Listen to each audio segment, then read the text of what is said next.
Then Forbes Samson Bonham will know that Roger, master politician, and was an outstanding statesman too. He was a great leader, another hero you understand. That's why we remember Edmund Bonham. Yeah, morning once again, ladies and gentlemen, citizens of Guyana. I'm here with you again, the fourth Sunday of the month. You know this is our date. We normally meet at this time to talk about things, the state of the nation. This program is sponsored and organized by the Forbes Bonham Foundation. And every fourth Sunday, we come here to discuss issues that serve to keep not only the name of Forbes Bonham alive, but his legacy alive. Today, quite recently, the People's National Congress reformed, a party that Forbes Bonham started, observed its 60th anniversary. Of course, as a foundation, we thought it is only right that we focus on the origin for the establishment of the PNC and what were some of the initial challenges that the party had to address. And further down the road, what were some of the challenges the party that got into the government had to address to take the nation and the people of Guyana forward. With me in the studio today is none other than my erstwhile friend, Mr. Aubrey Norton. Aubrey, welcome to this program, and I want to take this opportunity straight away to ask you to reflect on the establishment of the PNC and the challenges that Forbes Bonham faced when he had to form this party. Thanks for having me. Good morning, all. First of all, I think it's very difficult for one to understand the PNC if one doesn't understand the origins and Burnham's involvement in the People's Progressive Party. Now, a lot of times when people talk about the PPP, they forget that Burnham was in the PPP, he was chairman, and that he contributed significantly in terms of ideas and work in the PPP of 1950 to 55 when the split occurred. It was evident inside of the then PPP that there were at least two trends. We were sure that there was a trend in which people wanted independence from colonialism, and then there was a trend which pitted Guyana in the direction of a communist society and the moderates who were more interested in independence and socialism. Now, Burnham found himself in that situation in which, like in most political parties, it's not a homogeneous party. It's a political party with different ideas, different interests, different trends. Burnham's collision with Dr. Jagan, I think, most people break it down to personal political power. It's an issue I don't kill myself with because Dr. Jagan wanted political power, Burnham wanted political power, Digar wanted political power. Most people who go to politics at a leadership level aspire to political power. Of course, yeah. A lot of times when we're dealing with Burnham, people tend to deal with him as if he had no ideas, it was just pursuit of political power. Now, as the PPP was unfolding, one has to recognize that all of this happened in the context of the Cold War, a situation in which East was against West, communism was seen as against capitalism. In that context, strategizing had to be critical. Dr. Jagan later admitted that he erred by following the Soviet Union slavishly. Burnham took the position that you had to develop ideas on your own based on your local conditions and then progress. That So you're saying that kind of essentially the environment that existed at the then time, with the challenge that both Forbes Burnham and Dr. Jagan faced, being part of a political organization, then the PPP, was one whereby they need to kind of assimilate views, ideas, and the existing situation in the world in relation to East and West and what needed to be done in their interests. Yes, it's always important for you to, in the context of your own local situation, understand the international situation, because you're not operating in a vacuum. You're operating in an international environment, and every action you take will have consequences. And Dr. Jagan leaned in the direction of communism. Burnham took a more moderate position. Those conflicts, I think, emerged in the party. A lot of people say it was race, but if you look at the first split in 1955, Lachman Singh, an Indian, stayed with Burnham, and there were Africans who stayed with Burnham, Dr. Jagan. It is only at the second split in 1956 that it really became polarized, very polarized. So I'm saying to you, the PNC emerged as a result of the clash of ideas and conflicts of interests in the People's Progressive Party. The People's Progressive Party at the time had the option of being full communist party or going in the direction of socialism. Burnham's position was, let's get independence, then move on to talk about the socialist society. It is in that context that the PNC emerged. We must also recognize that at the time, most Guyanese, or a lot of Guyanese, saw the solution to the problem in getting rid of the expatriates, getting rid of the colonial structures.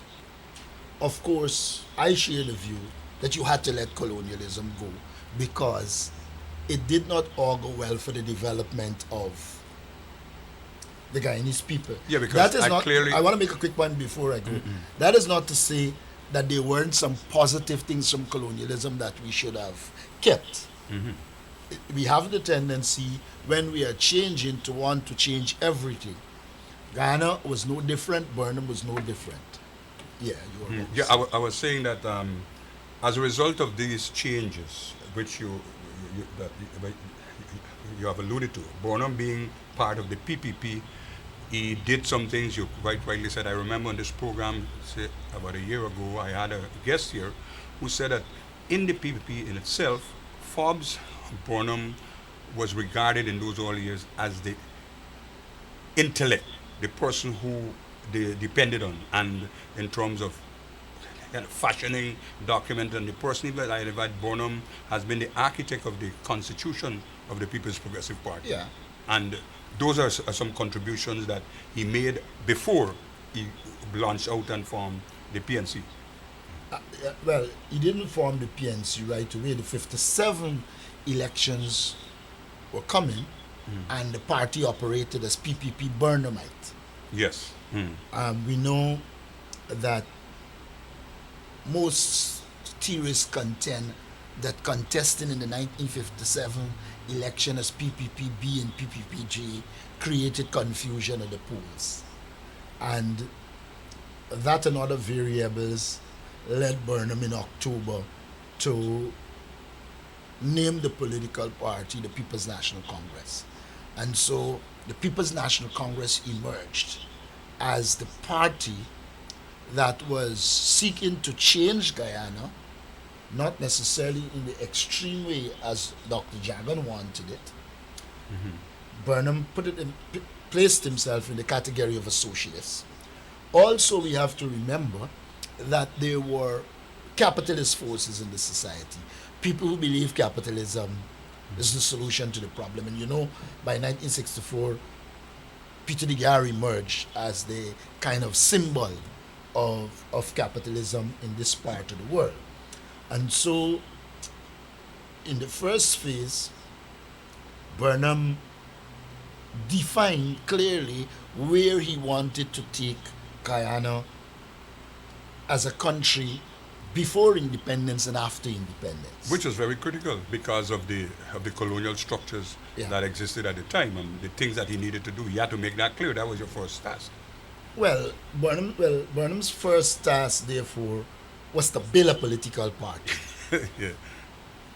And I think he did a good job of building a political party. I don't think anyone will doubt that he has created an institution that transcends even the people that now exist in it. I always remember a case a few years ago, I think it was 1997, when I was campaigning, was General Secretary of the PNC, asked a man who he was voting for, and he said Burnham. So I said Burnham was dead. He said, whichever party is Burnham party. I said that to say to you that he created an institution, and that institution had clear ideas as to where the society should go. One must remember that Burnham believed in social justice. In fact, the establishment of NIS was a clear indication, and I believe until now, the best indication of a president who wanted to do something for his people. Long after Burnham is gone, people are benefiting from the NIS. Long after Burnham is gone, the NIS is making a significant contribution. But don't forget, this is the institution that was called SIN Yes, that's when right. it was established. I make that point to say that Burnham didn't get a free hand. Whenever people talk, they talk as if Burnham was this man who emerged and started to dictate everything.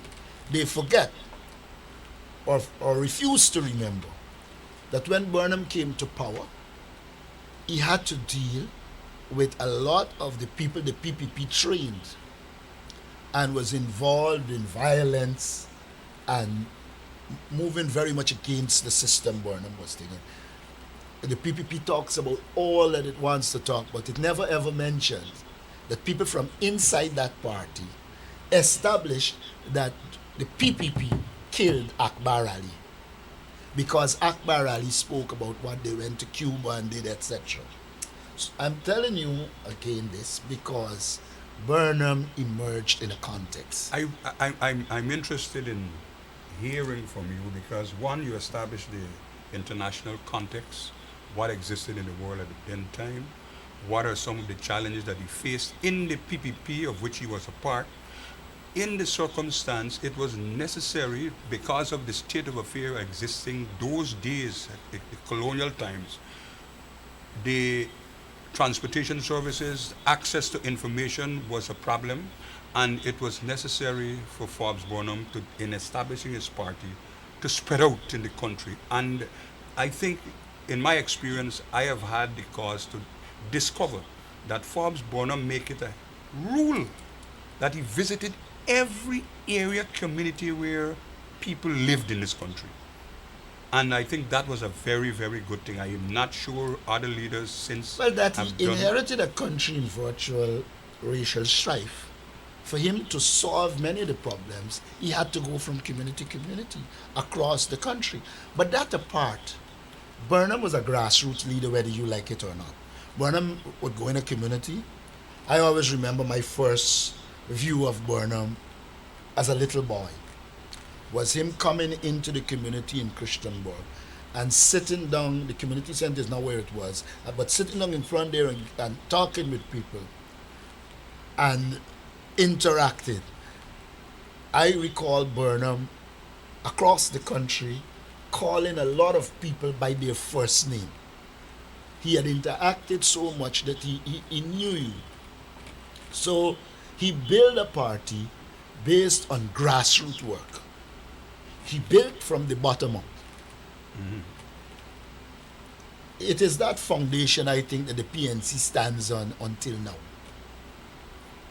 I think, in your view, I'm just would like to tell our viewers that we'll be opening these lines in another 20 minutes, or let's say about 25 minutes, for you to share in this discussion. We're trying to reflect on the establishment of the PNC and Forbes, Lyndon Forbes Sampson Burnham, what he has done, say, for this country, and what the party has done in those 60 years. Now, Forbes Burnham, like you rightly said, he has been able to visit these areas. He has been able to establish a link with people. In some, he said, you remember people's name and so on. Now, in your view, what was done on the ground in those years, and what he did while in the when he became the government? I think that had to do with the feeling that this same individual who you met, saying that now today, whatever party he was a part of, that's the party he will be voting for. Why do you think Forbes Burnham was able to make such an impact? Well, first of all, we will err if we make it Forbes Burnham alone. One of the things that Forbes Burnham did that people sometimes pay no attention to is that he built a team. He put in place a structure. For instance, I remember I joined the PNC in 1972. The first election in 73 is the one I would have participated in. In my street, you were an activist in the street. And you could have gone from street to street and know the party activists. The point is here, Burnham put a structure. He peopled it. And he also gave clear ideas as to where Guyana is and where it should go. So a lot of the activists in those days didn't operate like some people believe on just directives. They didn't know what they to do. had an understanding of Burnham's philosophy. Okay. And therefore, because there was that understanding of the philosophy, and they were interacting at group sessions, at district sections, at regional sessions, they had a clear perception. Put it in real terms, Burnham as a leader developed a vision, he developed a plan, and he built the team and impart it and develop Those who had to a execute. dynamic party based on it.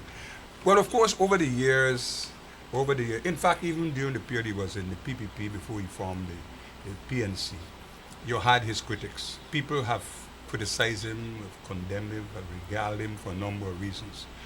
But there are some things that are outstanding, that no matter what you say, even his worst critic sometimes kind of concede the wisdom and some of these actions that he took, which stands out even up to the day. I don't know if this is a question that I would like to put to you. How do you think the party is faring with this foundation and the legacy that he has left? Let us start with the things Burnham did. When Burnham came to power, you didn't see dark-skinned people in banks. Well, of course, You yes. might take it as the... When Burnham came to power, me as a little boy in Linden could not go into Watuka without a pass. When Burnham came to power, the only set of persons in Linden that could have gotten a scholarship, if I recall clearly, was if your father was working at Denver, or I think there was a small amount of scholarships given by the lodge. The Friendly Society. For me, one of the most fundamental things Forbes Burnham did was to ensure ordinary people, children, got education, got scholarships, and become professionals. Okay. So I believe that one of the ways out of poverty is education. And therefore, I believe Burnham has made mistakes, but I think he was absolutely correct that the way to emancipate his people was through education. I am critical of one element. Yes, we pursued education, but in the process of pursuing education, we should have also pursued business. one has to recognize that each leader will make his contribution, and in the process he will make his mistakes. What is necessary is for us to look at all of these leaders, see where they erred, try to build on what they did well, and then improve on the things that you would have erred. Just in the question of education. No, let me finish with the legacy first. Okay. I believe that Burnham legacy lives on. It cannot live on in the same way as Burnham did it. I mean, when you talk about Desmond Hoyt, the first thing people say, oh, he changed from Burnham. But that in itself was Burnhamite, because Burnham was a pragmatist. If Burnham analyzed the situation, and a lot of times when people talk about Desmond Hoyt, they forget that Burnham had already instructed his ambassadors to normalize relations with Canada, America, and the UK. And so Burnham himself was shifting Guyana because he had recognized some of the That there were problems changes, some of the problems that were emerged, and the socialist community couldn't offer the kind of support for a developing country after it did what it did for Cuba. So it is in that context Desmond Hoyt emerged. Of course, people are critical of Desmond Hoyt, but Hoyt did a significant thing of putting the economy on course and ensuring the emergence of some structures that will serve us well. He used the structure, putting people in place. I remember he had Carl Greenidge, who was primarily responsible Now, for this ERP program. you have President Granger. You can't deal with him in the context of a Hoyt or a Burnham. What he inherited is a criminalized state. What he inherited is a public service that has been made dysfunctional. I'm saying this to say to you that the tasks that he will have to perform are different. But what he has at his disposal is the institution that Forbes Burnham created, that used in a skillful way will consolidate the legacy and help us to change the situation. So I'm saying in short measure that there is the evolution of society, and we have got to analyze it, take the positives from our previous leaders and develop. Look, the PNC never held primaries before under Robert Granger, Corbyn. okay, exactly. Under Under Robert Robert Corbyn. Under Robert Corbyn. That for me was a step in the right direction. I don't necessarily believe that everything Robert did, but if you're going to do the party in its context, the emergence of primaries in the party add a dimension to it which allowed a wider participation. Of course, don't forget, if you study opening up, be it China, be it Moscow, the freedoms that come with it also bring problems. That's true. And so one has to analyze it, recognizing that you inherited a particular party, you're seeking to transform it, unlike the PPP, which has made no attempt to transform. You're seeing the transformation of the party. There are elements some of us will agree to, some of us will not. But that's the nature of politics and society. Anything that is dynamic, while it producing positive, will produce negatives. I want to touch on two things. In this exercise recently kind of conducted, the Commission of Inquiry and Education, in the area of history, this kind of mosaic of what Jagan did, what Forbes Burnham did, what Descartes did, and so on. Until now, we are saddled with this history of the Caribbean people. There is no single book that you can look at to trace those things that we have been talking about, whether it's Dr. Jagan along with Burnham, what he has done during the period. There's no book, because you find different views in relation to the history of Guyana and its evolution up to today. What I'm trying to, don't you see that as being a very essential exercise or project, if you want to call it that we can have people who can chronicle and put together the history of this country and capture in a very fair way what the contributions have been. Forbes Burnham, Dr. Jagan, whatever. A man put a 6 on the table, drew the number 6. Mm-hmm. He is here where he drew it. Mm-hmm. And a man is sitting over there. And he asked the man, what is the number? The man said 9. Because he saw it from a different position. Mm-hmm. Where I'm sitting here, if I draw a 6, it's 6. It's 6. If I'm looking at it from over there, it's 9. Say this to you. That Ghana has a divided history. It's a divided psyche. Which ought not to be. Well, I don't know that it ought not to be. The history, the evolution of the Guyanese society has created it. Okay. Whether it ought or ought not to be. Therefore, unless we solve the political problems that will permit us to do an assessment of each period and each leader in an objective way, we will have grave difficulties having a history book that people will accept. That's precisely why I asked. So, the but I'm question. saying to you, the fact that there isn't a focus on Guyanese history is a reflection of the divisions in the society, historically. You can go and you can find a lot of material predating Burnham and Jagan. And the minute you come to that era, 2 different views of the same person, the same era. So this is a work that will take some time. I believe I think there's a need for a proper Guyanese history. That's But exactly. you have to solve the problem, or else when you write in the history, PPP's perception of the period is different to the PNC. My perception is different from a PPP party activist.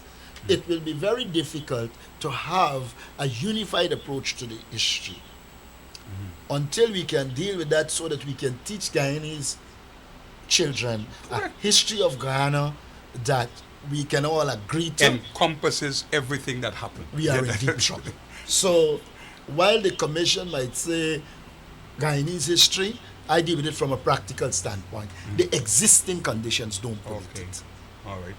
I want to take this opportunity to invite our viewers. The lines are now open, and you can join us in this exchange, looking back on the PNC 60 years. Now, I want to come to the period of Forbes Burnham in the government. Forbes Burnham in government came in for a lot of flack during and after he died. But even amongst those persons who have criticized him, they have come to. Let me just take this call. Morning, you're on the air. Yeah, morning. Morning, sir. I give praise and thanks to the gentlemen. I grew up in Burnham time, and how I grew up, I see the life in Burnham and the things he did. Jagan and Jaguar and they never show love to the common people. I feel with Burnham. I live in land. And when you see the helicopter come, you see landing at the residence, you would circle like you when the helicopter, like your mother gonna tell you, don't go to see Burnham. You used to go. I see Jerry Rollins come at the same time. I see a lot of international people Burnham coming in on two ways. White people in news like Mugabe, this man from Uganda, a lot of great people I see, but even in Kenneth Kaunda. And I want to really comparing Burnham with these processes we still got here. Now we're not comparing. We're trying to look back on his work, things that he I'm did. telling you, I've been educated by Burnham. Okay. I'm a Burnhamite. I give praise and thanks. Have a good day. Yes, sir. Thank Well, you. the only thing I would say to you, if you're a Burnhamite, I would hope that you don't call Burnham and Jagdeo in the same name. They're in the same breath. There's significant differences. Burnham was a nationalist who did what he had to do for Guyana and wasn't interested in accumulating wealth at all costs. That's all I'd say. Morning, you're on the air. Pleasant good morning to both of you gentlemen. Yes, sir. This is the kind voice of Dr. Yates calling. Oh yeah, doctor. Yes, sorry. I am so happy to put on the TV and hear you two gentlemen give us Mm-hmm. not history but our story. Okay. Of the PPP party, how it got started, and the major role that the Honorable President L.F.S. Burnham has played in making that particular party very effective at the time when he was part of it. My Mm. grandparents and my parents were registered PPP members back in those days and time. And it is nice to hear you gentlemen talk about all the history of Guyana when it comes to the political arena or affair of this country must be heard. So I'm so happy to hear that. Okay. In the interest It's, of you said it's kind of our story. our yes. Our story. In the interest of our story, which is Guyanese story, not Yeah, the yeah. British, not the British. All right, all right. Okay, our story. Our story.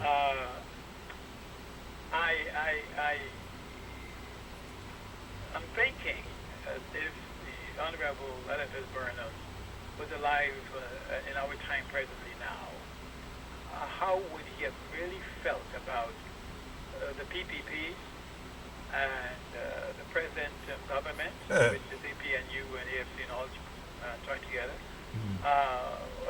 are both on the same page when it comes to creating this paranoia, this fear about an alleged epidemic of filaria in our country and about HPV and all these things. And you see, both parties that I'm listening to, they are not opposing or they're not against. They're all on the same page with that. And I'm wondering what our beloved first executive president would have said presently concerning allowing outside influence, whether it be PAHO, PAHO, and WHO, influence in our country with pills to give our children, innocent children, with this alleged fear of epidemic of filaria in our country.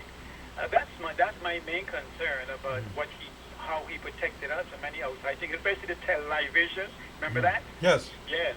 And right now it is sad to see that the so-called opposition is not opposing this present government with the way they approach the schools. First of all, our schools are not medical institutions for what the Ministry of Health have done. It is very unethical, I think. Listen, first of all, I think there are good people in the Ministry of Health. There are a lot of wonderful Guyanese people who work for the Ministry of Health.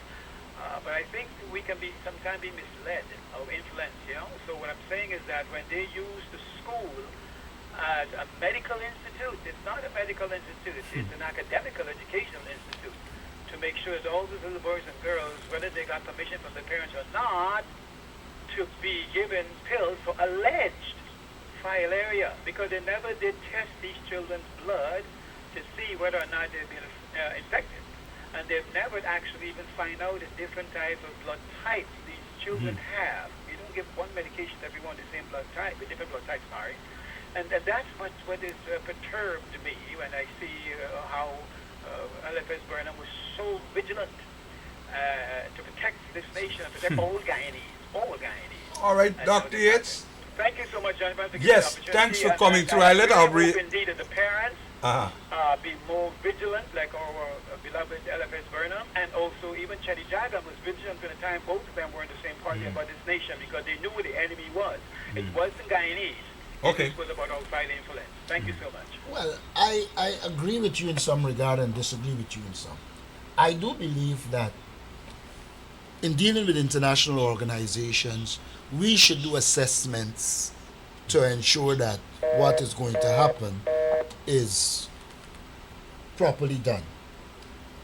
There is a tendency in the society to talk about best practices and to make this assumption New that words. everything that comes from overseas are the best practices.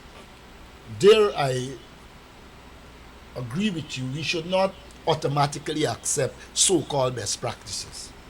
However, we cannot gainsay the fact that we're operating in a globalized world in which, whether you like it or not, whatever happens will come to light because the internet has taken on a life of its own, and no longer you're in a situation where you could control news. There are so many avenues. So I'm saying we have to recognize there's a globalized world, but we also have to guard against being used as guinea pigs. True. I want to go back to Forbes Burnham and his work.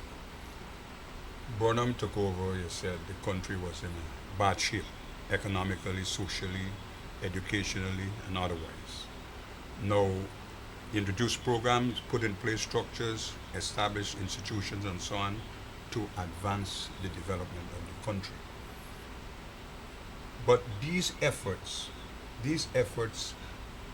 were looked at in some kind of regard during the period he served as leader of this country. Wasn't looked good and kind of supported in many instances by the international kind of community. Why? Well, first of all, Burnham wanted to change the society from the way it is. Look, Burnham outlined 6 policies. The first one was self-reliance. He suggested that at the individual level, at the community level, at the national level, you rely on yourself. Almost immediately, a policy like that is in conflict with big states who want to trade and have the advantage. So, self-reliance and self-sufficiency almost immediately. Run counter to their interest. Yes. Burnham advocated cooperativism. Based on your history, people should work together. Again, that is collective. It runs against the grain of individualism, which capitalism is. In the capitalist world, each man for himself and God for us all. Just hold that. Let's take this call. Morning, on here. Yes, good morning. Morning, sir. I don't think there is a good level by the PNC of explaining Burnham. And many people in the PNC and in government right now are totally misled. And the point that you're making just now about people in agree with certain things, we have to be intellectual and be real analysts in this. Life is a very, very serious thing, you know. That's right, I agree with you. The finance minister just recently said, in speaking about, well, the government wouldn't be able to make jobs, or the government succeed not to make jobs, referred back to the days before and said the government had companies before, but many of them failed. As a matter of fact, they failed. They aren't around now, so they failed. Yeah. But that is totally not the fact. But this is the narrative after Mr. Hyde came together, he had to change it. But the fact is, I, on my previous program, had put out a list that was in Starbuck News in 1989, a list of 10 companies that was listed by the government, then Mr. Hyde government, 1989, up for privatization. These companies were alive and well and were sold out because of the program of the IMF and that the government must not deal with business. China have state companies still to this day, and certain companies, private sector will not take up. They only take up things that make money. Now we have a lot of commodities in the country. Private sector can take them up. No, they only take up markets where they are readily available. They don't take up markets to give people jobs. It is totally, absolutely ridiculous what Europeans tell us to do. They did not do. They did the total opposite. They had American companies, everything by America, everything. We are stupid, and this is what happened. That's why black people don't understand where they are today. And when they privatize those companies, all of African people were put out. Our whole history that we had already worked for in the 21 years of Burnham, 19 years independence, got lost. And this is a problem. That's why even people in the PNC don't understand what is what. Because we changed the narrative and we are not dealing with truth. I challenge anyone in PNC, WPA, PPP, United Nations, American government to challenge me. I am there on air. No one challenges me because I know the facts. Okay. I presented a paper that Starbuck News had. They're doing a review of that time. And there it was where the government is privatizing 10 companies. And There are a number of reasons. There are a number of reasons you can advance as to why that took place at the time. Mr. Norton was just outlining. To me, the issue for us. It don't matter. Was it right or good for us? It was not good. It was not when good. you're in government and you're in the army and you're in war, you gotta know who you're sacrificing, what you sacrifice, because you're gonna lose the war. We tried to win a battle and we lost the whole war. Black people don't have any banks. They privatize all the banks. Black people don't have anything because we brought in capitalism, but we did not go into capitalism. We only took it from the government and put it to the private sector. And we did not direct our people, even if we wanted to do that, into private sector. We have no insurance company, we have no bank, we have none of the major industries in this country. We just work because we're into small business. Warner wasn't into small business. Small business are the people who wasn't into the big business which are now being developed. Warner was into big business, making cars appear, making fridge, making this. We went wrong, China went right, and they still have state companies today. And for you allow the white man, this is just when Mr. Yates is talking about the pharmaceutical deal. Nothing in this country under Burnham was done without the government approval. Nobody can institute nothing in this country without the government directly deciding that this is good. Not US, not no WHO. Those All right. people don't like us. But could I say to you, while I like your analysis of China, whether you like it or not, has state companies, but in sectors that they think the private sector can do, they're allowing the private sector. Now, Because to get into the WTO, they have to do that. could you let me finish? Yeah, but the facts, you can't change the facts. No. China was developed by it will not be developed by private sector. But and then you the private haven't sector allowed me came to in you haven't because allowed they me to want make the get point. trade in You haven't America. allowed me to You make have the do point these I things. want to make as yet. All right, hold on, What hold I on. was trying- Private sector, we had private sector. Warren did not destroy private sector, but for the country developed, it had to be developed by government. We only have less than 3/4 million people. We are not America. Now, Hold a while. Let me get a okay, response from I Mr. wanted Norton. to say to you that we should not make the mistake of moving from extreme to extreme. What we need to do at this stage is, I believe there are some sectors that the state should be involved in, and they have to be involved in if they're going to create employment, etc. But at the same time, one has to recognize that there's a role for the private sector, as well as there's a role for the cooperatives, because people forget that some of the biggest companies in the United States and Canada are cooperatives. And so what I'm saying to you is, let us not move from extremes to extreme. Let us analyze the situation and decide what is best for Guyana, which sector the state should be involved in, which sector the private sector, which sector the cooperatives, and a policy to promote it. The most Not- extremist country is not- America, China, Russia, North Korea, and they'll be successful. And those who play nice boy, they will bring last. It does not work in this world. It didn't work when King David to face Goliath. You have to get ready with the slings and the sword, or the people will be destroyed, and you'll have to wait another 50 years to make progress. You will be dead. I am telling you this with no progress. I guarantee you will be dead with no progress in this country. All I Thank would you. say to you is, the people who believe that the state sector is a problem, there are people who believe that the private sector Here's a problem. is a problem, and there are people who believe the cooperative is a problem. What Ghana has to do, in my opinion, is to do careful analysis of the society and decide which approach is most appropriate and utilize But it. Mr. Norton, look at this. Private sector has already failed. Look how long private sector going on. The unemployment is high in every country because private sector makes money for itself. It does not try to fix employment. If you want to fix something, you have to Nobody go is fix it. debating. No, Nobody is debating that is understood. That is the understood. point I'm making is that you are arriving at the point where you're saying no to the private sector. No, it's in the Constitution. I never said that. Bonham never said that either. The people making it wrong.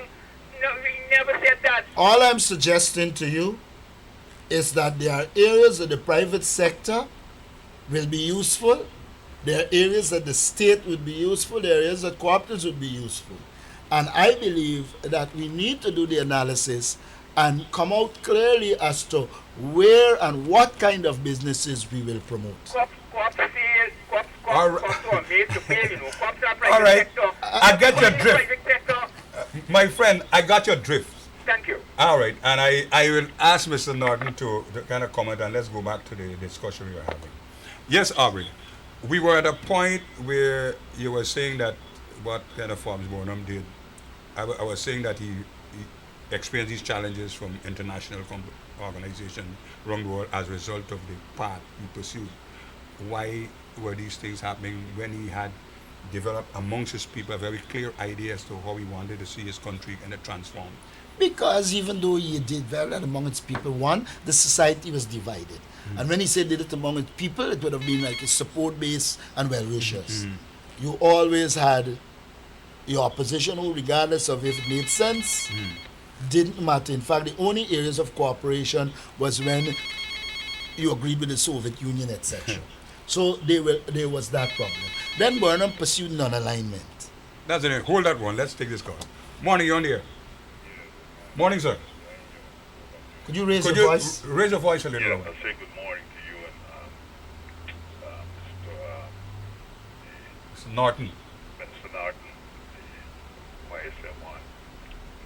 I want to raise a topic, but it's out of your topic. I want to make like a complaint. I have known Mr. Norton, Mr. McAllister, and the next guy who was in the YSM.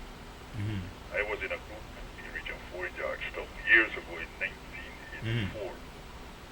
Okay? The point is that I want to raise is that I applied for house lot and I never get through. Right? I work with the National Service, I work with the police, I work with the presidential guard, the president, and every time I go there, I always encounter difficulties to get to go and see somebody senior there to get my, But what is that? I'm not. Let him finish. I'm not kind of discussing housing today, but I will accommodate your kind of but the concern you have. Yeah. Yeah. Go ahead. Yeah, right. The thing is that what I'm saying, I work with so many, big people in this organization for years. And there are people come from behind. People who give their friends flat. I apply over in Region 3, they tore me down. They say I ain't qualified because I ain't get X amount of children. Because you got The children, married. children. Yeah, in 93 I apply over here. You talk about the people. Okay. You understand me? And the thing is that the same people who deny your house lot over here, you understand me? Give to the friends and family and the entire family who did marry and so that house lot. You understand me? And I work with Mr. Borno, I work with Height, 3 months with Shetty, and a man like me status that I work and serve this country in the military. You understand what I'm saying? And can't get a house lot yet. It look bad. It's really looking bad. Somebody should attend the meeting with urgency because they got people come from Gain and they get things that attend to with urgency. I should be given my quota or All what right. I'm supposed to get. I- Got people from China I from understand your all drift. over. I will ask Mr. Norton to respond, even though we're not dealing All with I would housing. say is that you should go to the ministry and go to the minister. That's I right. went several times when they get it crowded, you can't get to go in. I gotta work, I can't let me work every day to go run in there. All right. Some me ask the time off. If you But I plan to come and see somebody in Safari to do. if you call me sometime tomorrow,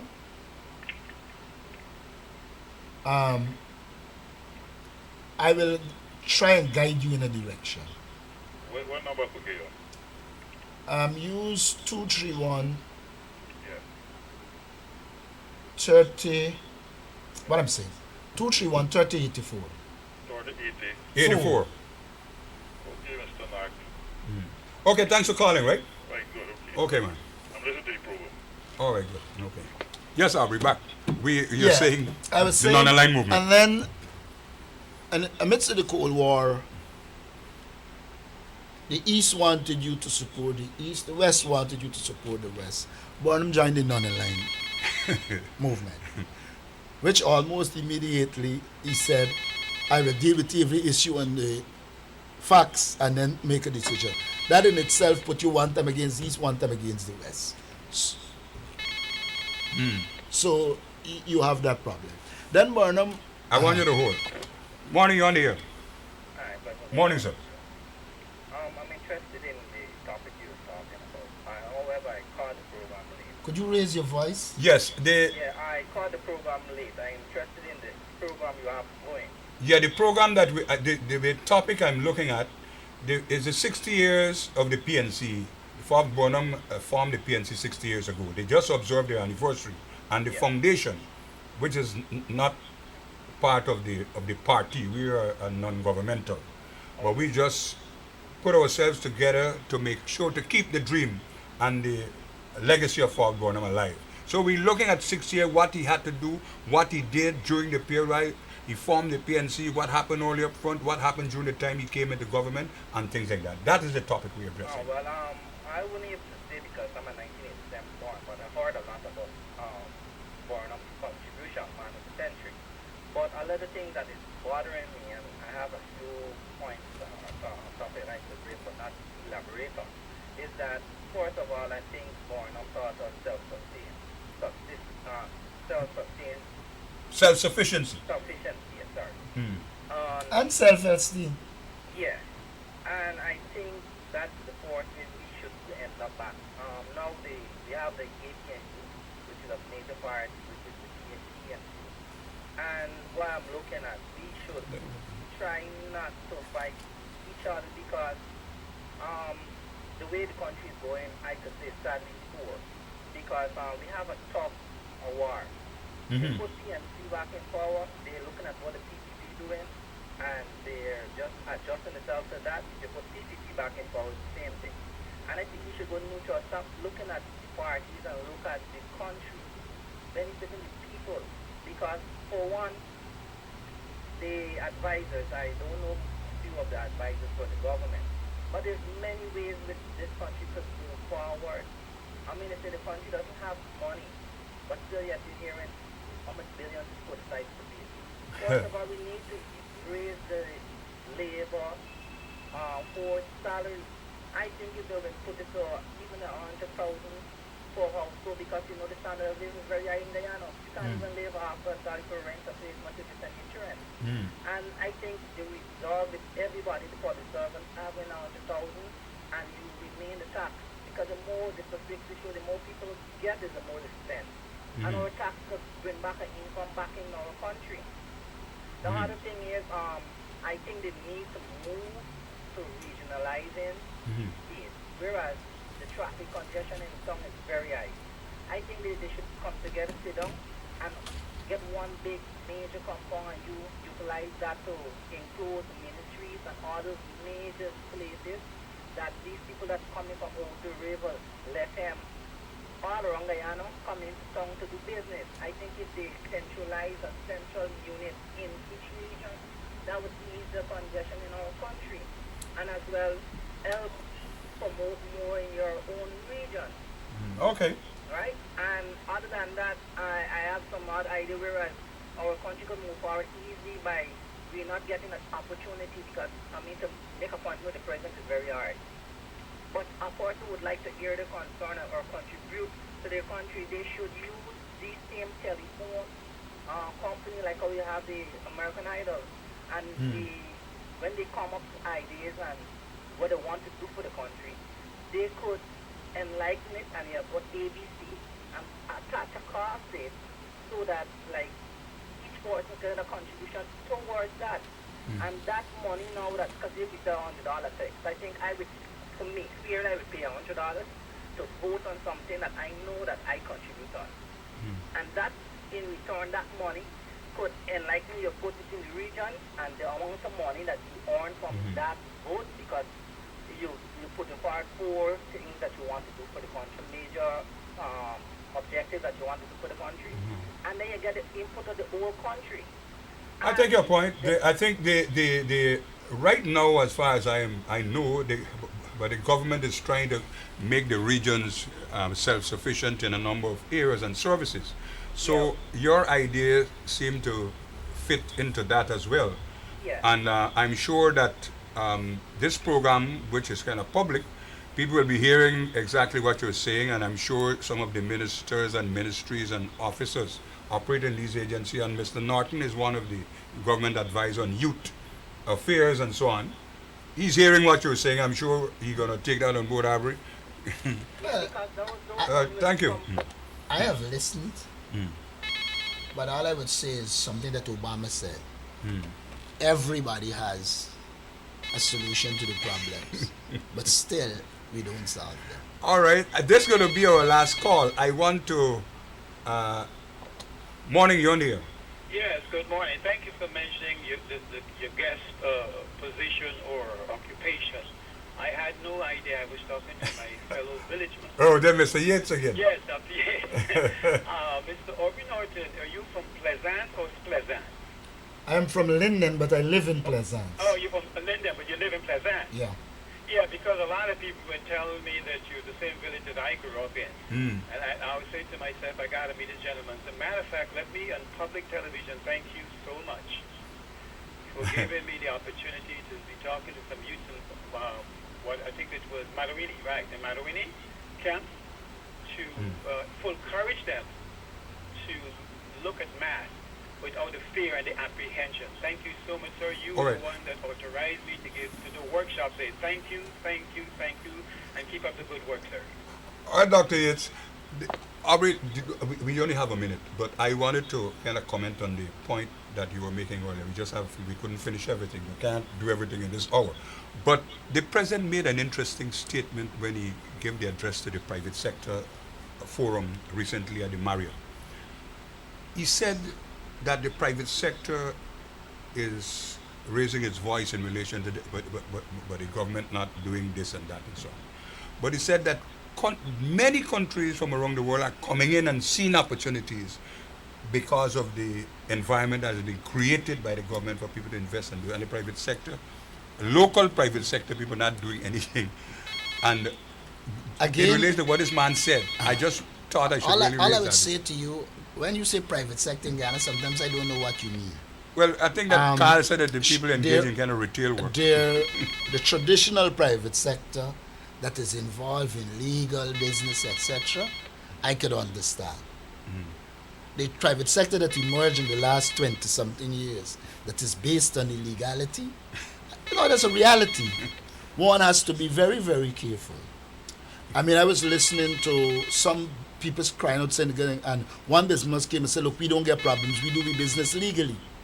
Implied in that is that those that were making noise have problems with money laundering, etc. So again, we've got to be very, very careful. This state here, the private sector is not the traditional private sector that does business in the thing. There's that section of the private sector, and then there's the section of the private sector that is criminalized. All right, I want to say to our viewers, thank you very much for having us today. I will be back with you again the fourth Sunday in the month of November. I want to give Mr. Aubrey Norton the opportunity to express his final thoughts on Foxborough. I know it's impossible for us to cover the 60 years of what he has done in part, but I think we have covered the fundamentals, what he had to do to get his party going, and how we approach the development and improvement of the conditions of the people in Guyana. I would say, for me, Forbes Burnham has made a significant contribution. He's made his mistakes. I think the task in the future is for us to do a rational, proper history of Forbes Burnham and place him in context. But I'm not thinking just about Forbes Burnham. We should do a history encompassing that whole period, which will be Guyana history, like Dr. Yates said, our story. Yeah, I agree and disagree. I agree in the sense that it should be done, but I disagree.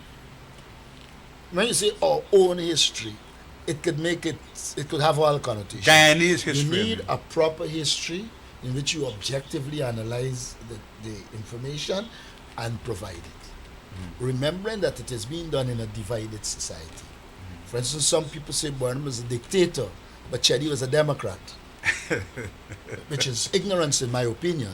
Because even if you look at the Winpari report, you will see Dr. Jagan didn't subscribe to democracy in the Western liberal sense of it. So we have got to take our time and deal with this period.